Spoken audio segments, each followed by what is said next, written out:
remember when you first came out, because I think Ruthless at the time, your deal was, if I'm not mistaken, went through Epic. Yeah. And they had controversy with your name because I remember they had promo cards with us on them. Right. And they had you as Who Am I? Yeah. Yeah. Yeah, that was Al Masaku and Kenny Cambasar at that time. Al Masaku. Because, and Warriors Moorfield was cool. But, Eric had landed a big deal, and he was considered our West Coast Russell Simmons because it was like the biggest deal at that time with an epic distribution. We had Above the Law, Kokane, and Poor Broken Lonely. I remember Poor Broken Lonely. You know what I'm saying? Yeah. And Poor Broken Lonely was... That was R&B group. That was an R&B group, Chris the Glove, who did a lot of stuff. No, Chris. Yeah, shout out to Chris. He mixed on one of my records. Chris was an R&B singer? Oh, man, he's an incredible producer. Right. He was producing. Definitely. Incredible producer. Was he singing? I don't know if he was No, really singing. I don't think he was singing. But once they signed on, we was going everywhere to Abbey Road back in the days. This was prior England. Before the, out here, Abbey Road. Abbey Road distributors. Yeah, the distributors. Violet Brown, shout out. That was before your time. Shout out to Violet Brown. And let me get this game. It was right over in Watts a little bit. Yeah. Down like off of Alameda somewhere. Yeah, down off Alameda because actually Abbey Road was where we would go buy the records at. Yeah. I had an account at Abbey Road. Violet Brown. Violet Brown used to take us around there. Shout out to Violet Brown. I used to steal me a gang of cassettes going through Abbey Road, man. Oh, hell yeah, yeah, man. God damn it. That was like the biggest West Coast distributor as far as a lot of products. So we would do a lot of promotional at Abbey Road. Yeah. Signings and for the retailers and all that. That's what I did. I met EPMD up there as a retailer. We would go get, we had the pictures in our stores back in the day with people signing them. We would get those at a lot of the, at the wholesale spots, Abbey Road, West Coast Record Distributors, all those other spots you go pick up your retail from. In one stop. That's a one stop, right? That was a one stop. And plus that was back in the days. Yeah. We used to go to record pools, Foot, rest in peace. Scott was a big significant part of this game. But, once they, it was like about 3 months before my record was going to come out. And they decided to change it because the FCC laws wouldn't permit them to say cocaine on the record. Even though we changed it now, saying when you listen to Kokane, it's like it's a mind trip. You don't know what this nigga gonna do, but it's gonna be funky. They wasn't having that. They were stuck in tradition. Yeah, definitely. So the last name, they changed my name. I had a cut out there called Nickel Slick Nigga. A lot of niggas was on that shit. In 1991, I finished the record in 89. I had to wait for Above the Law to put out Living Like Hustlers, which was one of the most prolific albums, on the project on the West Coast at that time.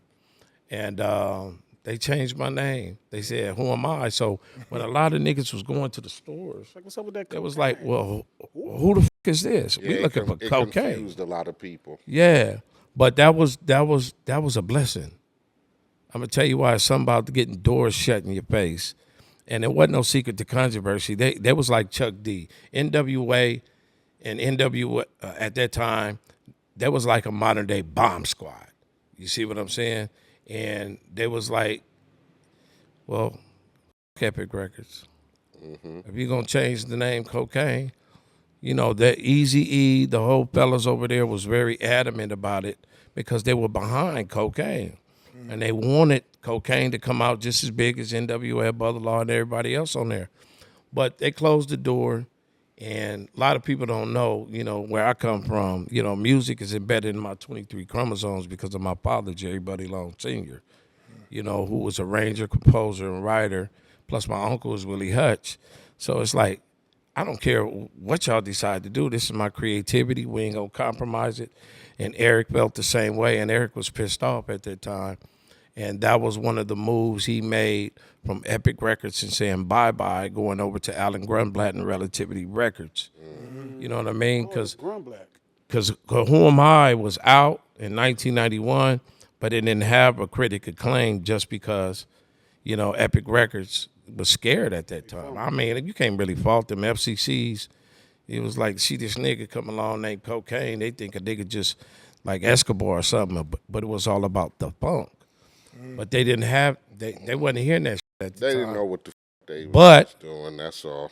it was beautiful because, me and the fellas got together at Audio Achievements at that time where we was recording. Shout out to Donovan, rest in peace, Donovan Dirt Biker.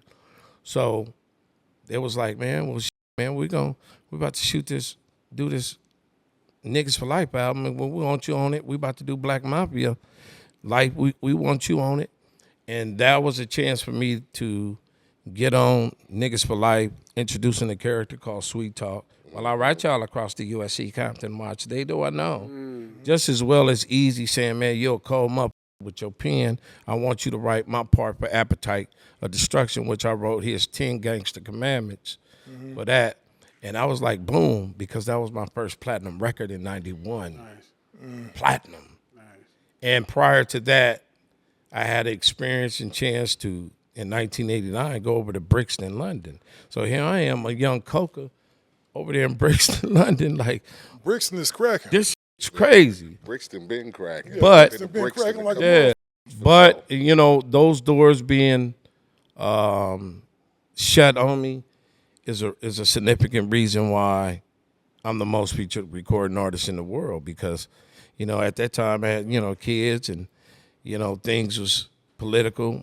But I've always kept working, and 9 times out of 10 when I go to the studio, whatever style I'm doing, I'm blessed enough that the other artists would be like, hey, man, this is crack. Put this on there. So that really, that first door being shut in my face by me not being played on the radio, I think is a significant fact that I worked my ass off, and 34 years later, I'm over 4,128 features. You know what I mean? Unheard of. 1,000 of them motherfuckers. Yeah. So I got about 1,000 of them motherfuckers. 4,000. yeah, so it's unheard of, and a lot of people look at me and I'm like, nah, that's some bullshit. But people know what's happening because I can show you better than I can tell you. True. And I ain't never think about being the most featured artist. I was a person that was, influencer, just as well as influenced by your MC8s and your Dr. Dre's and the Brother Laws and your DOCs, and the list goes on. And it's like steel sharpens steel at the same time. So, that was the beginning of something that was very good, because years later, the resilience of any artist that stay consistent is the reason why they manifest in where they are today, is because this game is brutal. It's worse than the dope game. You know what I mean? But music was embedded in me, and I was like, shit, man, I'm going to keep going.